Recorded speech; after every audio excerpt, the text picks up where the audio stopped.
వేర్వేరుగా ఇస్తారు. ఈ పథకం ముఖ్యంగా మధ్యతరగతి లేదా తక్కువ ఆదాయ వర్గాల వారికి తమ సొంతింటి కలను నెరవేర్చుకోవాలి అనే వారికి ఉపయోగపడుతుంది.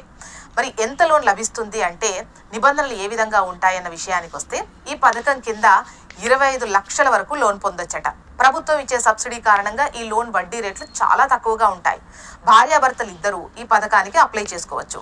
లోన్ మొత్తం మరియు సబ్సిడీ ప్రయోజనం రెట్టింపు అవుతుంది. అయితే దీనికి కొన్ని ముఖ్యమైన నిబంధనలు పాటించాల్సి ఉంటుంది. అవి ఏంటంటే మీ ఆదాయం విషయం, అదేవిధంగా ఆస్తి ఉన్నటువంటి ప్లేస్ ఏంటి, ఆ ప్రదేశం గురించి, అదేవిధంగా మీ క్రెడిట్ స్కోర్ ఎలా ఉంది అన్న దానిపై ఆధారపడి ఉంటుంది.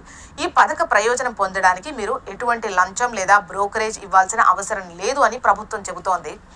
దరఖాస్తు ప్రక్రియ కూడా చాలా ఈజీ ఉంటుందట.